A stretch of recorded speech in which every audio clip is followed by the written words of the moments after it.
Hey guys, let's get more news about Lakers, but first, don't forget to subscribe and leave your like. Dalton Knecht shares JJ Redick's message when putting him back in Lakers starting lineup. The Los Angeles Lakers knew they needed to make some type of change after losing 3 consecutive games, 2 of them in blowout fashion to other Western Conference contenders. Head coach JJ Redick's opted for change was to bring Dalton Knecht back to the starting lineup instead of Cam Reddish against the San Antonio Spurs.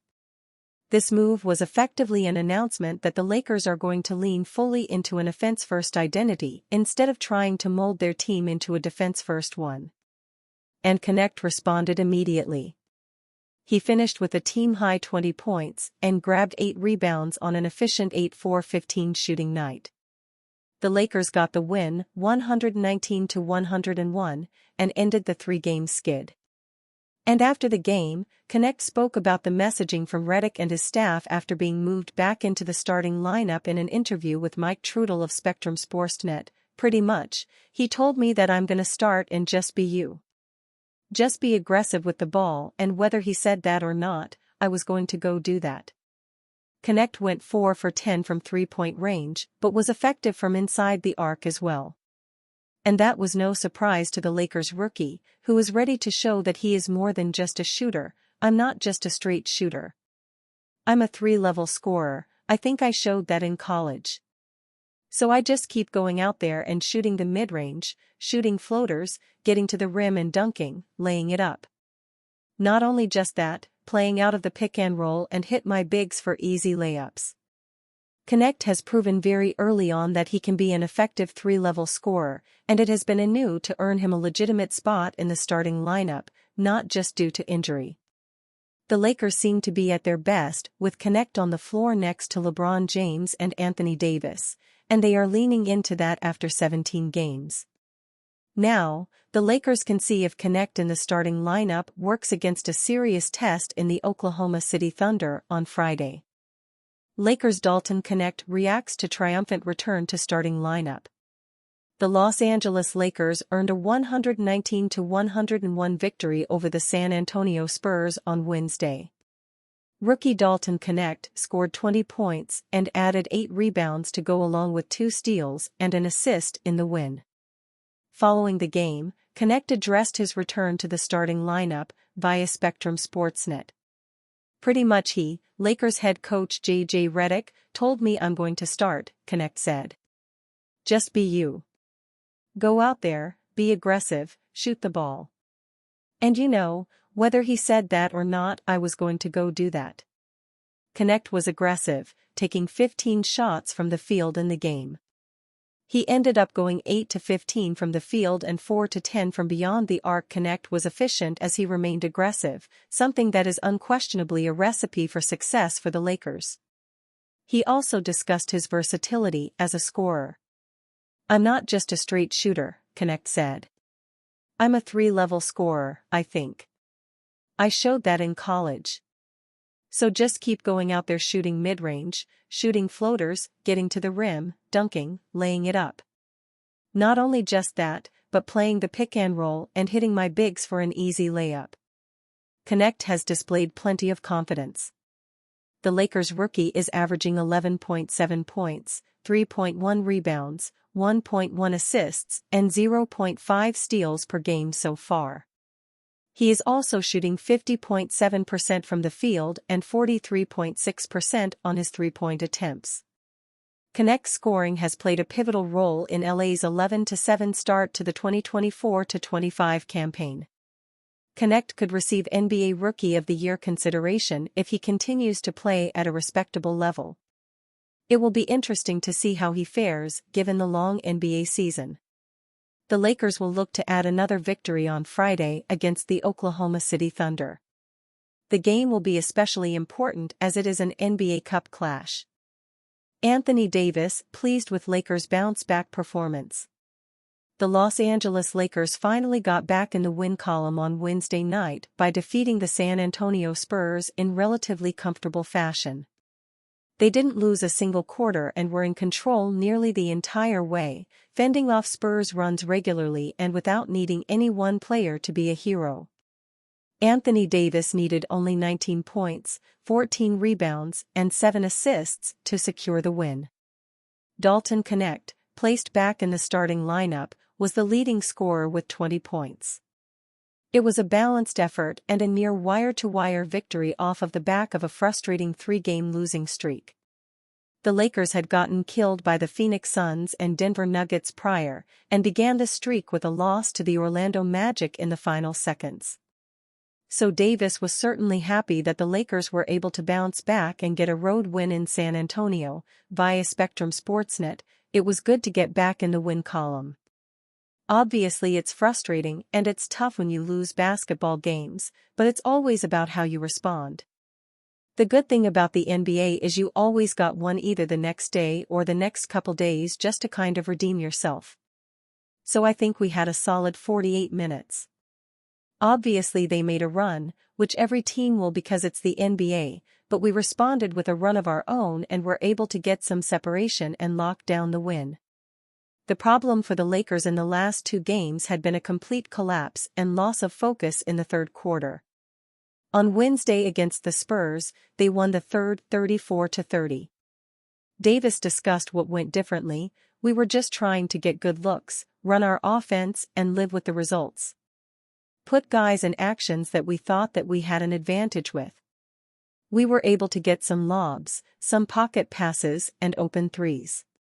But we just stayed with it. I think we focused more so on the defensive end coming out trying to get stops. They called the first timeout, so that was a good sign for us, and now it's just about going out and executing for the rest of the time. For us, we just wanted to come out with a defensive mindset and get stops, and then on the other end, execute our offense and score the basketball. Starting Knecht instead of Cam Reddish, and in turn leaning into what they do best, could be a reason for the renewed focus in the victory. The Lakers, as currently constructed, are an offense-first team, and perhaps they need to lean harder into that identity than trying to become a defense-first one. It remains to be seen if that is a sustainable path to wins, but it helped get them out of a 3-game funk and back in the win column. Devastating stretch of the schedule will test what Lakers have learned thus far. If one is to believe that sports are cyclical, then the Los Angeles Lakers are in danger of entering an all-too-familiar downward spiral. In the span of their first 28 games, the Lakers will have gone on 2 extended road trips, a statement that only scratches the surface of the unfavorable schedule. In just under 2 months, the Lakers will have played 3 back-to-backs and 15 road games, which somehow still doesn't do their upcoming journey justice. Los Angeles began its season with a back-to-back in its second and third games of the year. It followed those outings by embarking on a 5-game road trip, during which time the team lost 4 of its 5 encounters, including 2 blowout losses to the Cleveland Cavaliers and Memphis Grizzlies respectively.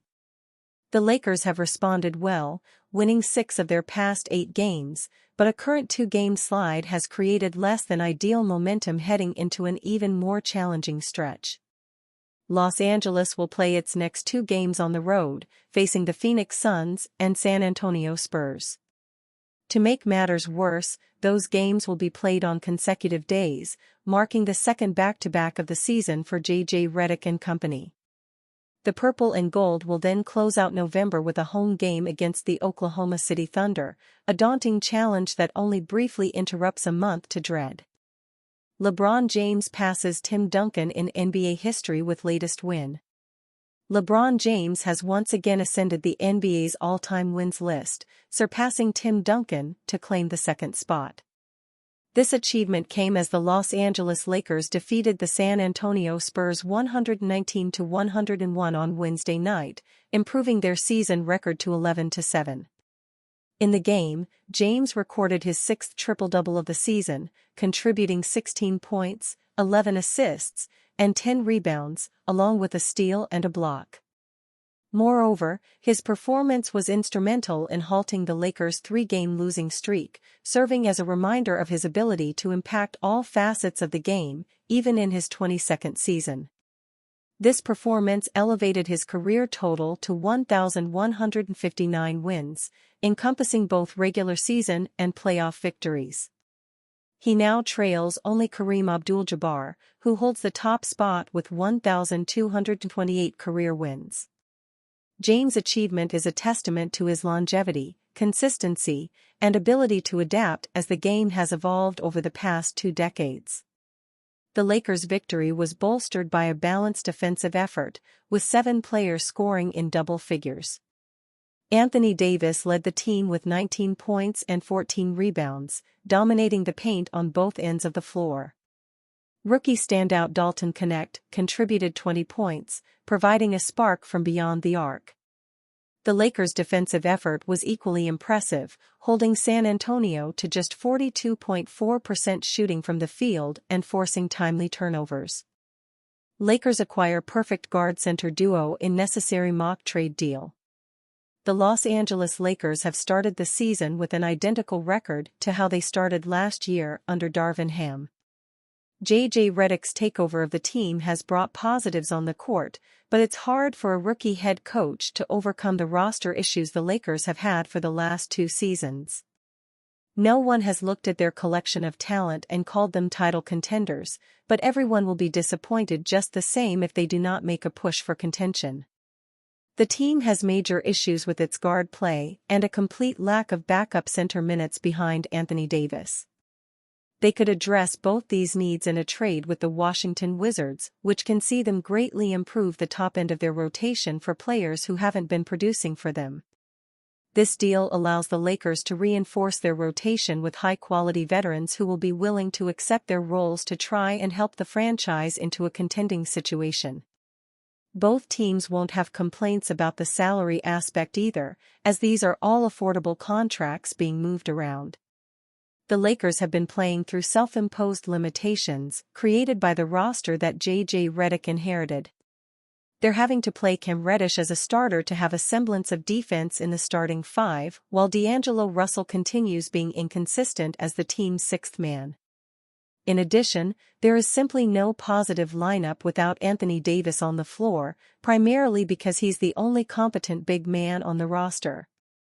This deal lands the Lakers Valanciunas, a player they've been targeting since the summer when the Wizards offered him a larger contract than the Lakers could. He's averaging 11.9 points and 7.9 rebounds this season, proving to be a solid veteran big man presence on the franchise. His presence is wholly unnecessary on the tanking franchise, as they also have more veteran big men occupying space on the bench. Malcolm Brogdon is averaging 10.3 points and 3.5 rebounds on the franchise, taking a back seat on the franchise to facilitate the development of rookie guard Bub Carrington. A veteran guard like him coming off the bench is a waste, and the franchise would be better off opening minutes at that spot to give Carrington and other young players on the franchise more opportunity. The Lakers get to add a big man who can play alongside Davis or as his backup, while also adding a versatile guard who can be most effective off the bench, but also be a complementary fit alongside Austin Reeves as the starting backcourt for the franchise. And you, fan? What do you think of the situation of Valanciunas? Leave your opinion in the comments.